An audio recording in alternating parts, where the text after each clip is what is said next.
Assalamu alaikum, fidèle public, chers internautes, fidèles à votre site préféré Dakaractu. C'est un immense plaisir de vous retrouver aujourd'hui pour un autre numéro de votre émission préférée, Face à Dakaractu. Aujourd'hui, celui qui sera notre invité dans cette émission se nomme tout simplement Max Youssoufa, un reggaeman, vous l'aurez constaté. Alors, on laisse se présenter. Max, bonjour. Mais bonjour, Mme Diarra. Bonjour, comment vous allez? Oui, mais ça va, alhamdoulilah. D'accord. Max, reggaeman, on le voit d'abord à travers le look. C'est vrai, c'est vrai. Bon, il faut dire reggaeman, ouais, il y a certains qui me voient à travers le look qui disent, ouais, c'est un artiste. Mais je pense qu'on est plutôt artiste dans l'âme et qui se transmet maintenant à travers les faits ou à travers les écritures, etc. Donc, c'est un honneur pour moi, un grand plaisir d'être votre invité ce soir dans Dakaractu. Et voilà. D'accord. Vous auriez à présenter Max Youssoufa, qu'est-ce que vous en diriez?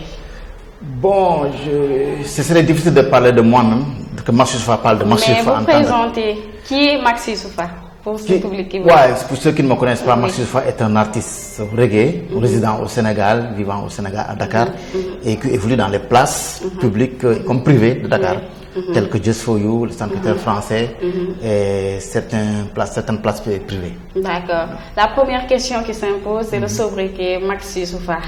Tiré d'où? Ouais. Max Youssoufa est mon vrai nom. Okay. Youssoufa Gueye. Et Max est le diminutif de maximum. Maximum. Oui, j'essaie de me galvaniser, de me purifier aussi pour essayer d'aller de l'avant et essayer aussi de se passer. Parce que nous sommes dans un milieu très très difficile, très complexe. Donc il faut énormément de courage, de patience, de la foi, d'abnégation et voilà. D'accord. Vous parlez de milieu difficile. Pourquoi difficile? Oui, le milieu du showbiz est difficile, d'autant plus le milieu du reggae. Ah bon? Oui. Pourtant on qualifie le milieu du mbalax de difficile, mais le reggae... Le milieu du showbiz en grosso modo, de la musique, que ce soit mbalax, reggae, acoustique, mais du showbiz de manière générale. Maintenant, le reggae, bien sûr, qui n'est pas très primé ici à Dakar, et pourtant qui a bel et bien son public. Donc voilà, depuis belle lurette, nous sommes en train de travailler dans l'underground, comme le disent les rappeurs, et nous essayons maintenant tout, qui est à notre pouvoir, essayer de faire valoir ce que nous savons faire, qui est cette musique reggae, qui est une belle musique et qui a bel et bien son public. D'accord. Et vous parlez de difficultés, pouvez-vous nous en citer quelques-unes? Oui, les difficultés sont énormes. La première difficulté, c'est le reggae n'a pas réellement sa véritable place au Sénégal. Bon? Oui. Ah bon. Et pourquoi cela? Mais c'est parce que la première contrainte, c'est que les médias aussi ne viennent pas faire la promotion de cette musique-là. Mais ce n'est pas plutôt les reggaemans qui sont un peu cloîtrés sur eux-mêmes, qui ne vont pas vers le public, vers les médias? Mais, Mme Diarra, on sort des albums. On fait des concerts. Mais il faut la promotion justement. Bien sûr, mais vous savez que la promotion, elle demande de beaucoup de choses. Il y a les moyens, il y a tout un lobby derrière. Et tu vois, et tout récemment avec le festival Africa Fête, dans lequel j'ai eu à participer des éditions successives, en 2013 à 2014. Cette question, nous avons été posée. Et nous avons eu à répondre là-dessus. Et tu vois, la même réponse qu'aujourd'hui, que voilà, on ne nous voit pas à la télé, nous ne sommes pas invités. C'est ça. Tu vois, nous ne sommes pas médiatisés au même titre que le mbalax ou le hip-hop. Mais vous ne pensez pas, vous êtes un peu recroquevillé sur vous-même.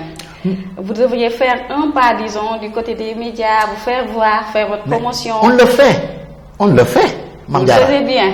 Mais je ne sais pas si on le fait bien ou mal, mais on le fait. On va vers les médias.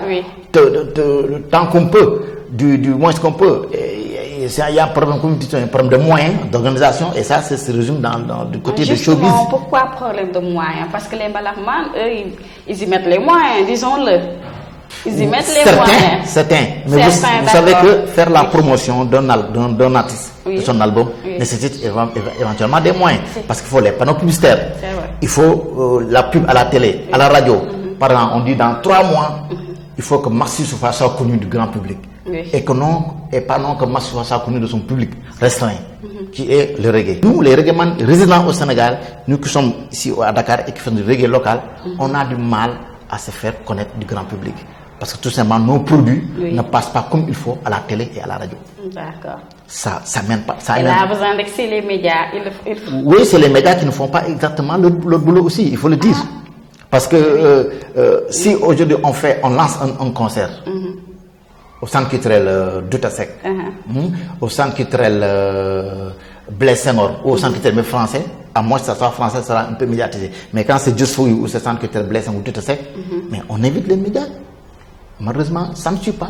Et on ne sait pas pourquoi. C'est la triste réalité. C'est la triste réalité. Mais est-ce que la musique reggae paye bien au Sénégal? Est-ce que la musique paye bien au Sénégal?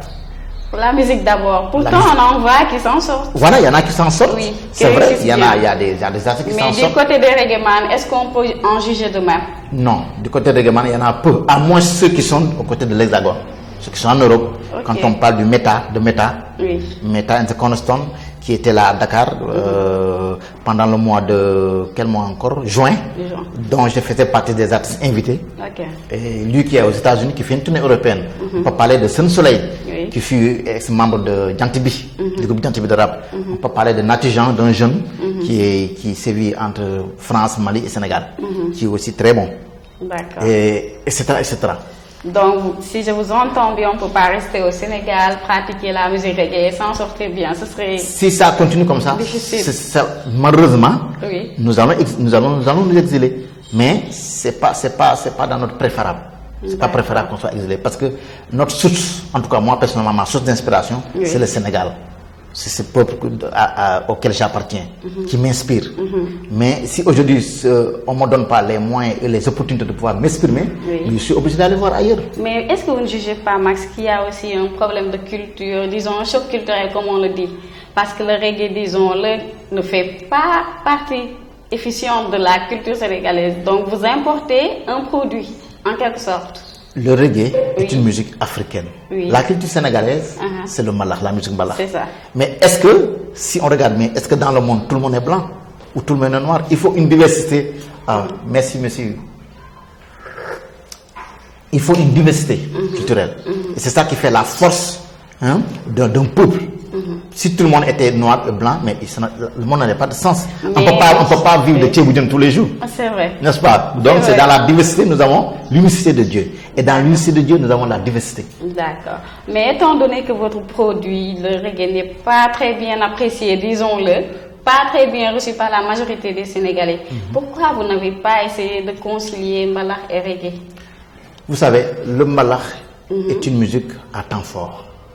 Le reggae est une musique à contre-temps. Ils se semblent, mais ils ne se ressemblent pas. J'avais un ami camerounais qui me disait, mais tu sais, Max Youssoupha, le reggae ressemble un peu au Mbalax. Est-ce que vous produisez suffisamment dans les boîtes, par exemple? Est-ce que vous sortez, vous produire? Oui, on le fait. On le fait, c'est les boîtes, vous savez, ça ne peut plus comme auparavant. Ah bon, pourquoi oui, peut-être c'est dû à la crise, mais moi, en tout cas, je joue moins, ou pour ne pas dire peu. Je joue Just For You. Depuis quelle période vous avez constaté cela? Depuis peut-être après 2010, ou de 2010 jusqu'à maintenant, nous avons constaté que les boîtes peut-être les productions en boîte ne payent plus tellement, à moins que vous soyez une star. Parce qu'il faut faire des entrées, ou sinon vous faites des bars américains où l'entrée elle est gratuite, mais la consommation elle est obligatoire. Et de ce fait que si maintenant vous avez de l'aura, vous avez du public, ça vient, mais il faut faire la promotion. Parce que les gens ne peuvent pas venir se réveiller un beau jour et aller au Just For You sans savoir pourquoi. Ou aller au centre culturel français sans avoir le programme. Et tout ça c'est un problème d'organisation. Quand je dis organisation, c'est vaste. Les hommes qu'il faut à la place qu'il faut. C'est ça. Tu vois, parce qu'aujourd'hui, je vous dis, il n'y a que le reggae qui peut remplir le stade en concert, à part Youssou Ndour. Ah oui. Oui, qui est le roi du Mbalax. Ça, c'est quelque chose qui nous avons, c'est un constat et c'est un fait. Vous faites un concert de reggae, la preuve. Il y a les Morgan Issa étaient là, les Alpha Blondy, les Liquid Dubé, mais les stades étaient pleins, demandés d'individus. Donc pour vous dire que le reggae a bel et bien son public. Mais le public reggae ne voit pas les artistes locaux, les émissions à la radio. On ne passe pas nos sons comme il faut. C'est ça. Vous ne me connaissez pas avant? Non. Voilà. Il a fallu que par l'intermédiaire de M. Massamba, que je sois là, que vous puissiez me connaître. Et d'autres. Et pourtant, ça fait une dizaine d'années que je suis dans l'underground, je me bats pour le reggae parce que c'est une passion. Tu vois, je fais la musique par passion. Je ne le fais pas par obligation ou par mode. Non, on le fait parce qu'on aime. Quand vous me posez la question pourquoi vous aimez une femme, je ne saurais pas vous répondre. C'est comme ça. C'est vrai, c'est vrai. Alors pourquoi Max Youssoupha a choisi le reggae? Et qui est-ce qui vous a inspiré? Vous m'avez parlé de Morgan Heritage, de Bob Marley, d'Alpha Blondy. Qui est-ce qui vous a inspiré spécialement? La musique reggae, c'est la musique reggae qui m'a choisi. Ah oui, comment cela? Parce que je suis un musicien dont mon père, père à son âme, qui nous a quittés en mois de décembre, que beaucoup de grands mélomanes connaissaient, du nom de Imsi Gueye, qui faisait de la soul reggae. Et j'ai l'hérité de mon père. Et tu vois, donc le reggae aussi, bien entendu, Bob Marley qui est le king of reggae, dont nous sommes ses disciples. Nous sommes les disciples de Bob Marley parce que Bob nous a fait aimer le reggae et nous a fait comprendre le reggae. Parce que le reggae, ce n'est pas seulement la musique, mais c'est le message et la spiritualité qu'il dégage. C'est ça qui nous a fait aimer le reggae et qui nous a fait aimer Bob Marley. Pas autre chose. Et une passion, c'est une passion. Tu vois, je ne saurais donner une autre explication beaucoup plus forte que celle-là, mais je peux vous dire en grosso modo, voilà, c'est quelque chose qui est en moi, qui est né en moi, et j'ai l'hérité de mon père, des grands-parents, etc. Donc, comme on dit l'adage, en forgeant, on devient forgeron. D'accord. Et quand j'ai aimé, allez-y. Quand j'ai aimé cette musique, je me suis forgé dans le temps et dans le tas. Parce que moi, je suis un autodidacte. Donc, autodidacte. Oui, c'est-à-dire, j'ai pas fait des écoles de musique. J'ai pas appris la musique en tant que telle. Vous l'avez appris par vous-même. Je l'ai appris par moi-même et le don que Dieu m'a donné dans cette musique. J'ai évolué comme ça, aller voir les petits groupes de quartier. Dans les années 90, c'était vraiment chaud. Dans chaque quartier, il y avait un groupe. Et les sponsors venaient, que ça soit du bala, que ça soit autre chose, mais les gens venaient parce que c'est la musique. Mais de nos jours, elle a disparu. Ça a disparu. Alors, vous m'avez tantôt parlé d'esprit reggae. Justement, au Sénégal, on indexe un peu l'esprit reggae parce qu'on se dit, peut-être certains, je dirais la majorité, vu la tradition sociale et tout, on se dit que l'esprit reggae égale un peu délabrement ou dépravation. Oui, beaucoup de gens ont Qu'est-ce que vous en dites? Oui, beaucoup de gens ont cette idée-là, ont cette vision-là. Mais vous savez, le monde évolue. Nous ne sommes plus dans l'ère de Bob Marley. Même Bob Marley n'était pas comme ça. Et que le chanvre indien, si vous faites allusion à ça... C'est ça, et la boisson, on se dit que les règlements se permettent tout. Excusez-moi. Écoute, tu sais, moi je dis, le chanvre indien, c'est les Indiens qui le fumaient, c'était pour la méditation. Ah oui. Aujourd'hui, le chanvre indien. D'où le nom chanvre indien. Voilà, d'où le nom chanvre indien. Qu'aujourd'hui, on dit yamba et ganja, autre chose. Et les Jamaïcains sont appropriés de cette herbe-là, qui a des aspects thérapeutiques. Bon, il n'est pas dit que si vous faites du reggae, vous devez fumer du ganja ou boire de l'alcool ou avoir des dreadlocks. Mais vous êtes d'accord sur ce point que la majorité des reggaeman consomment le chanvre indien? Je ne saurais dire que la majorité. C'est une tradition, c'est le dit. C'est une tradition pour les Rastas. Pour les Rastas. Pour les Rastas. D'accord. Maintenant, il y a reggaeman et il y a Rastaman. Les Rastas ne boivent pas d'alcool. Ah oui. Oui. Ils ne consomment que le chanvre indien. Parce qu'on ne peut pas dire, Bob peut pas dire positive vibration et les gens viennent se comporter en negative vibration. Ils disent qu'ils sont Rastas. Ça n'a pas de sens. Ça n'a pas de sens parce que la musique reggae est une musique culturelle, est une musique plutôt spirituelle, comme je viens de le dire, engagée.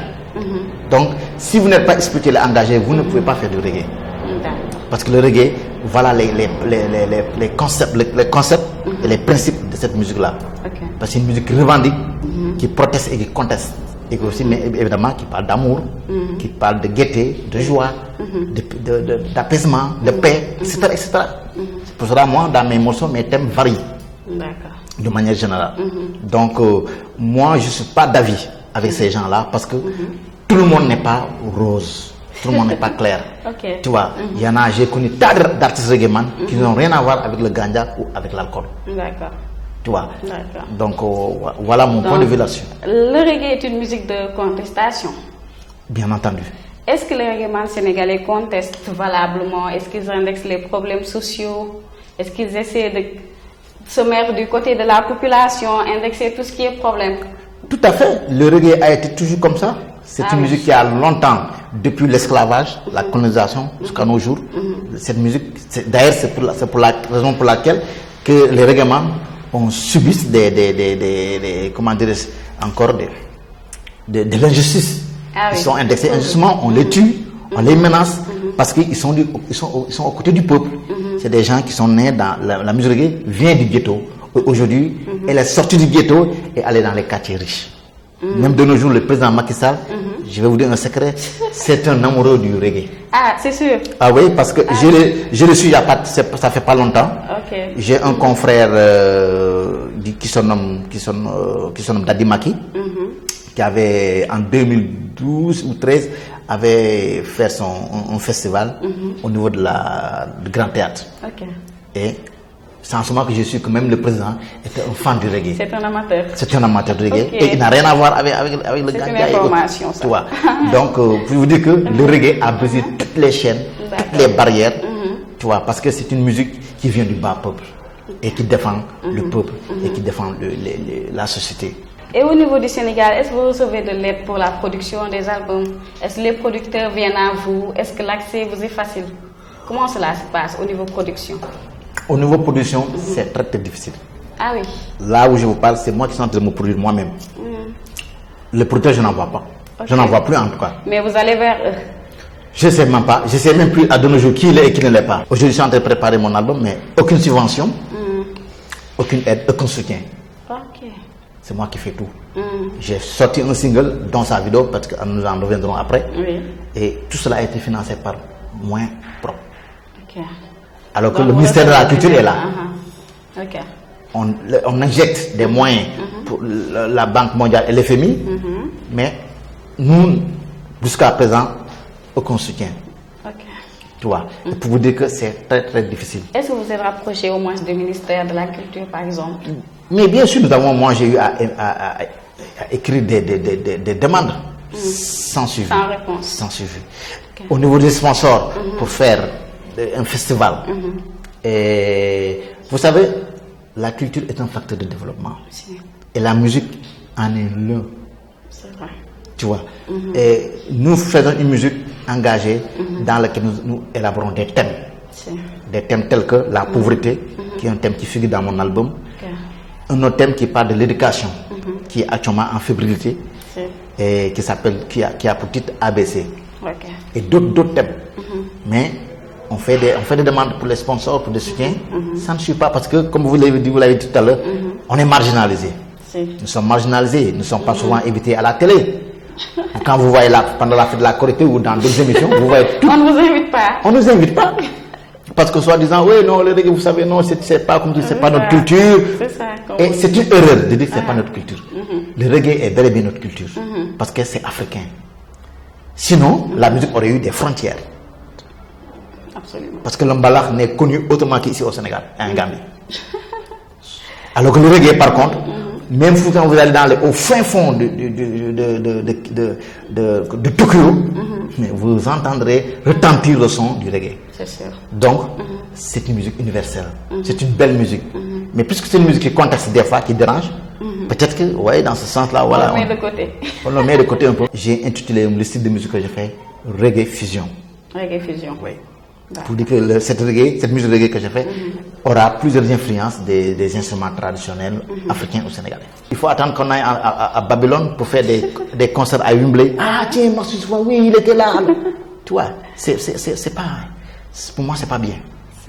C'est vrai que nul n'est prophète chez soi, mais nous aimerions être prophètes chez nous. Le nom Thioroba Samba est connu, mais en version reggae, ça c'est inédit. Ah, ça promet. Ça promet, ça n'a jamais été fait. Ça promet, oui. Ça vraiment, ça n'a jamais été fait. Et je vous invite à ce que vous faites la promotion de ce. D'accord. Et justement, Thioroba Samba, l'histoire parle de quoi?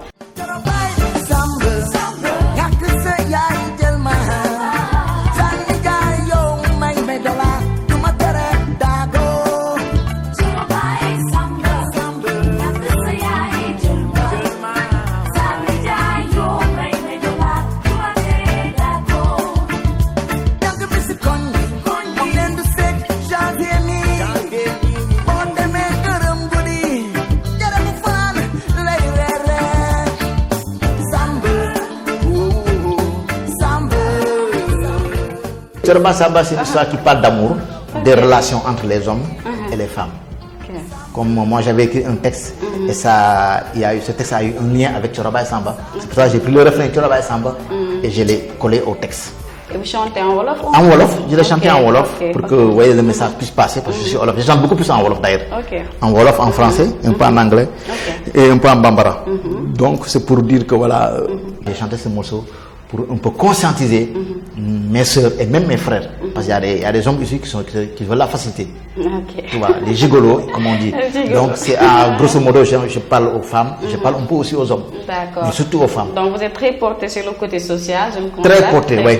Mais très porté, mes thèmes sont très portés sur le côté social. Ouais. Donc, l'album est très attendu. L'album est très attendu. L'appel est lancé, j'espère que le public sera là à vos côtés. Je l'espère. Voilà. Je l'espère. Cher public, fidèles internautes qui préfèrent votre site Dakaractu, nous saurions assez vous remercier. Donc, nous vous disons au revoir. C'était votre émission Face à Dakaractu. Aujourd'hui, Max Youssoufa faisait face à nous et j'espère que vous avez bien apprécié. Donc, nous vous laissons dire au revoir. Oui, je vais dire au revoir aux interlocuteurs, aux admirateurs, aux fans de Dakaractu, du Sénégal. Mon dernier mot se résume à peace, love, harmony et prospérité. Et tu vois, One Love, Max Youssoufa, Selecta Rastafari all time. Reggae music pour tout le monde. Bless it up.